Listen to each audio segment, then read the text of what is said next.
Bwana, mambo vipi? Hii ni timu Rama Shemnindo na hapa tuko maeneo ya Morogoro Mkonde. Hii ni kazi yetu ambayo tumeiposti kama wiki moja imepita, tukiwa tumeshakamilisha kazi ya kench. Na katika nyumba hii hapa tunatumia bati ya Versatile au bati aina ya kigae. Kama unavyoona bati tunayotumia ni hii hapa, ni bati iko kama vigae kabisa. Ukiona hii bati tunaita ni Versatile au bati aina ya ndiyo tunayotumia kwenye hii nyumba. Kwa hiyo baada ya kukamilisha kazi yetu hii ya kenchi, tulitoa oda kiwandani, na baada ya kutoa oda na sasa bati zimetufikia, tumeanza kufunika kama unavyoona. Mafundi wanaendelea na kazi, bati zimeshatufikia.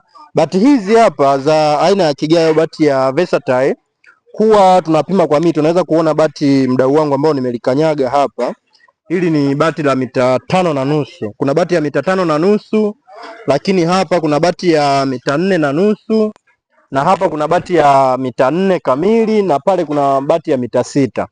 Lakini kuna mita 2, kuna mita 3 na 3.5. Na maana ukipaua nyumba kutumia bati za aina ya vigae, huwa unapima paa lako kulingana na urefu wake lilivyo, ndivyo unavyokatiwa bati. Kwa hiyo kuna wadau ambao walisema nyumba hii nilivyopost labda kwa nini imetumia mbao nyingi sana. Tumetumia mbao nyingi kwa sababu ya aina ya bati ambayo tunatumia. Kwa hiyo